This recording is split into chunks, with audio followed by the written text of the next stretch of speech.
झारखंड में भाजपा खिसकती नजर आ रही है, जिसके लेकर के उन्होंने बहुत प्रयासें की। प्रयास नंबर 1, कोल्हान से चंपई सोरेन पूर्व मुख्यमंत्री और आंदोलनकारी सह जेएमएम के कद्दावर नेता के अपने पाले में लाए और विधानसभा चुनाव में आजमा के देखे, लेकिन कुछ हासिल नहीं हुआ। वो भाजपा जो पूर्व में 14 में आजसू के साथ पूर्ण बहुमत की सरकार बनाई और पहली बार झारखंड में 5 साल वो राज किए और शासन चलाए, और 19 के बाद लगातार फिसडी साबित हो रही है। इसके लेकर के चिंताएं बढ़ी है भाजपा में, केंद्र से लेकर के राज्य के कद्दावर नेताओं को। और वो अब पकड़ बनाने के लिए फिलहाल जो चर्चाएं हैं कि रघुवर दास जो पूर्व में उड़ीसा के राज्यपाल थे, वो इस्तीफा देकर फिर झारखंड के राजनीति में लौट रहे हैं और फिर से वो मजबूत करने के इरादे से, क्योंकि वो भाजपा के पहले झारखंड के पहले ऐसे मुख्यमंत्री थे जिन्होंने 5 साल का कार्यकाल पूरा किया। नहीं तो उससे पूर्व बाबूलाल मरांडी भी नहीं कर पाए जो भाजपा में है, अर्जुन मुंडा भी 5 साल नहीं कर पाए जो भाजपा में हैं, और चंपई सोरेन को जो लाए कि हम अब यहाँ पे सरकार बनाएंगे और कोल्हान में सेंध मारेंगे, लेकिन इनकी चाल नहीं सफल हुई और वो फेल हो गए। अब फिर से बीजेपी तलाशने की कोशिश में है, जिसके लेकर के सूत्रों के हवाले से चर्चाएं में आ रही है कि कल रघुवर दास झारखंड आएंगे और वो फिर से जो यहाँ सदस्यता ग्रहण अभियान शुरुआत होंगे उसमें वो सदस्य के रूप में दूसरे बार लेंगे, क्योंकि वो पहली बार भाजपा में शामिल हुए थे 1980 में। 77 से उन्होंने कैरियर की शुरुआत की। 77 में उन्होंने जनता पार्टी के सक्रिय सदस्य के रूप में थे और कद्दावर नेता प्रखंड लेवल से लेकर के जिला अध्यक्ष, महानगर अध्यक्ष जमशेदपुर में वो बने। उसके बाद वो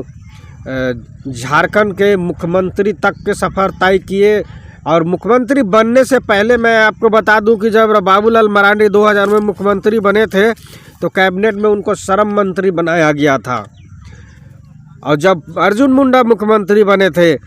तो कैबिनेट में उन्हें वित्त, वाणिज्य और नगर विकास मंत्री का भी पद मिला था, और वो उस प्रकार निर्वहन करते हुए 14 में वो आजसू के साथ गठबंधन करके पूर्ण बहुमत की सरकार बनाई और 5 साल वो सरकार को चलाए। लेकिन 19 में जैसे ही भाजपा की हार मिली तो उन्होंने कुछ दिन बाद केंद्र के द्वारा उनको उड़ीसा का राज्यपाल बनाया गया, और उड़ीसा का राज्यपाल पद से कुछ ही दिन पहले अभी इस्तीफा दिए हैं और वो फिर झारखंड में लौट रहे हैं। और झारखंड में सबसे बड़ी चर्चाएं हो रही है कि अभी ये झारखंड में प्रदेश अध्यक्ष का भी चुनाव होना है, वह प्रदेश अध्यक्ष बदलने की चर्चाएं चल रही है, और केंद्र में राष्ट्रीय अध्यक्ष का भी, वहाँ पे भी चर्चाएं चल रही कि रघुवर दास को 2 जगह में कहीं एक जगह देने की चर्चाएं चल रही है। ये सूत्रों के हवाले से खबर मिली है। लेकिन सबसे बड़ी बात है कि आखिर भाजपा 4 मुख्यमंत्रियों के साथ कितनी मजबूत कर पाएगी और कितने आगे वाले जो 29 में जो चुनाव होंगे उसमें वो कितना झारखंड में मजबूत के साथ सरकार बना पाएगी, चाहे लोकसभा हो या विधानसभा हो, ये देखने वाली बात होगी। लेकिन चर्चाएं तो अभी यही है कि रघुवर दास फिर से वो आ रहे हैं झारखंड में और फिर से वो बीजेपी के कद्दावर नेता के रूप में यहाँ पे पार्टी को मजबूत करेंगे, क्योंकि जिस प्रकार केंद्र सरकार ने और भाजपा सरकार ने यहाँ के आदिवासी मुख्यमंत्री के ऊपर भरोसा जताया और उनके ऊपर सौंपा यहाँ की पकड़ बनाने के लिए, लेकिन सब तरफ वो फिसड़ी साबित हुई। इस लेकर के एक बार फिर रघुवर दास को यहाँ लाया जा रहा है, और रघुवर दास को यहाँ पे मुख्य चेहरा के रूप में कहा जाए तो उनको रख के और यहाँ पे मजबूत करने का प्रयास चल रहा है। लेकिन आने वाले वक्त में ही पता चलेगा कि आखिर केंद्र में जो सरकार है वो इनको किस जगह उपयोग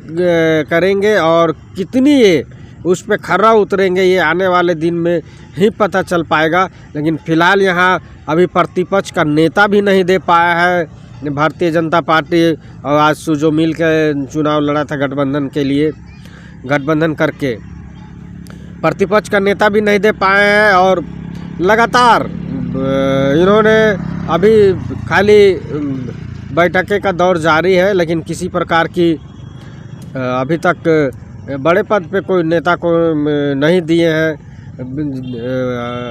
तो इसके लेकर के लगातार कयासे का दौर जारी है और लग रहा है कि रघुवर दास जो वो किस प्रकार यहाँ संभालेंगे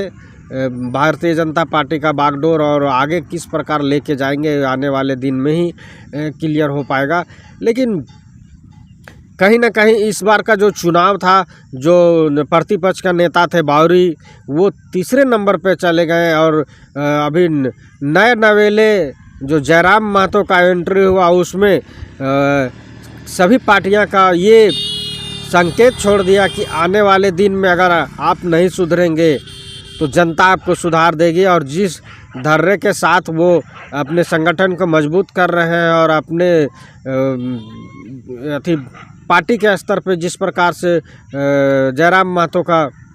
वर्चस्व देखा गया है, आने वाले दिन में हमको लगता है कि और मजबूत का है कि युवाओं का रुझान, खास करके हम युवा तो कहते हैं, युवा वो भी है, लेकिन कहीं ना कहीं सभी वर्ग के लोगों ने उनको अच्छा समर्थन दिया। और जिस प्रकार समर्थन दिया उस प्रकार उम्मीद किया जा रहा था कि जयराम खर्रा उतरेंगे, और अभी तक तो वैसा ही बताया जा रहा है। लेकिन इस बार जो रघुवर दास आएंगे तो उनका ये भी चुनौती रहेगा कि जयराम महतो जो अभी झारखंड में जो जिधर भी जाते हैं युवाओं के, हर वर्ग के लोग का जो हुजूम और रुझान जो उनके तरफ जा रहा है, इस पे कैसे उनको संभाल पाएंगे और कैसे खर्रा उतार पाएंगे उनके, ये भी एगो चुनौती वाली बात है। क्योंकि जयराम महतो लगातार देखा जा रहा है तो लोकसभा में भी अच्छी खासी उनको वोट मिली थी और विधानसभा में तो बहुत अच्छा प्रदर्शन किए, बहुत बड़े बड़े और कदावर नेताओं को उन्होंने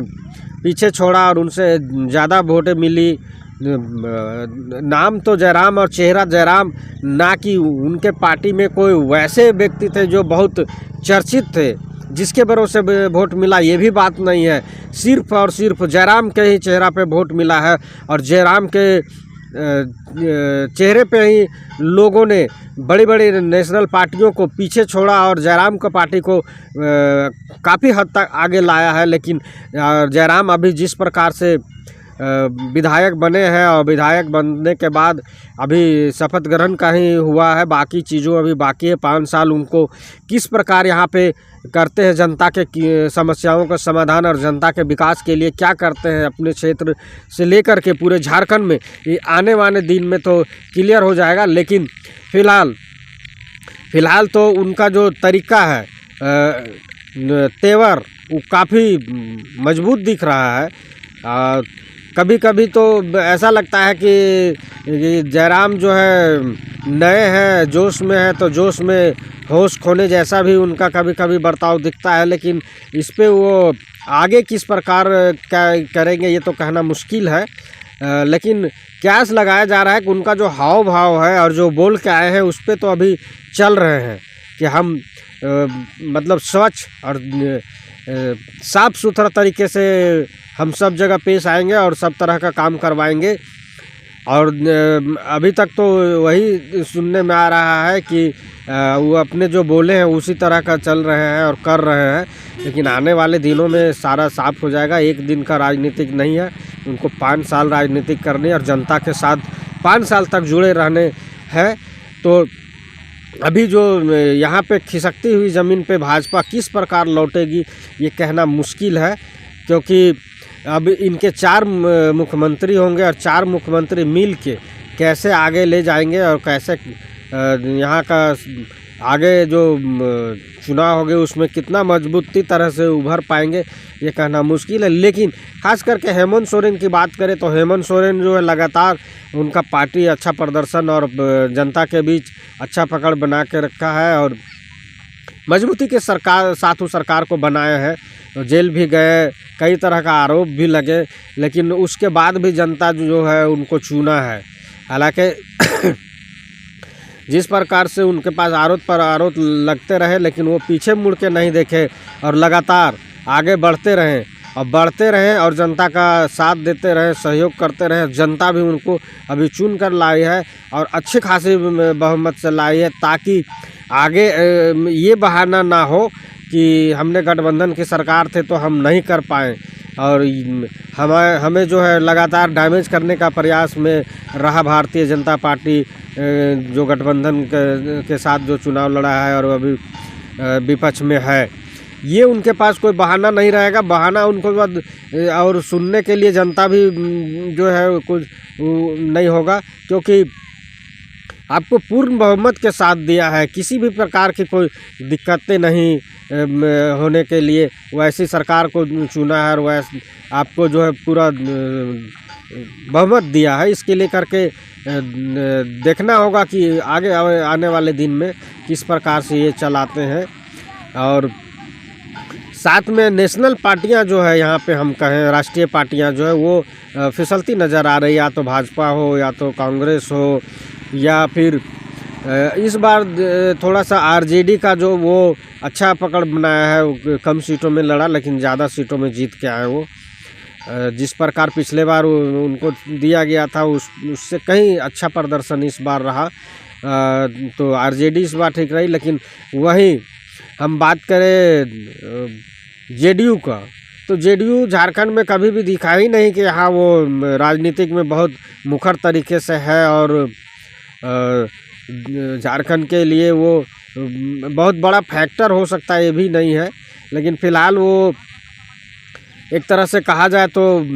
उनका भी कोई प्रदर्शन में यहाँ बहुत अच्छा नहीं रहा, लेकिन ये क्षेत्रीय पार्टियों का लगातार प्रदर्शन अच्छा देखने को मिल रहा है और जनता ने क्षेत्रीय पार्टी को लगातार यहाँ चुन रही है। तो आने वाले दिन में हम देखने को मिलेंगे कि बीजेपी किस प्रकार यहाँ पे अपना खोया हुआ ज़मीन वापस पाती है या फिर और खिसकते चल जाती है। और जेएमएम लगातार जो मजबूती के रास्ते पे बढ़ रही है वो कहीं आगे बढ़ता रहेगा या फिर वो मुड़ेगा, क्योंकि यहाँ जयराम का जो फैक्टर है वो काफ़ी अहम है। तो इस तरह की खबरों के लिए जुड़े रहें हमारे चैनल से और आप हमें कमेंट के माध्यम से बताएं कि आपको कैसी सरकार चाहिए और कैसे आप यहाँ चाहते हैं कि आपका विकास हो। इसके लिए करके हम इंतज़ार करेंगे और इस तरह के खबरों हम लगातार आपके साथ प्रेषित करते रहेंगे। जोहार, नमस्कार, आदाब।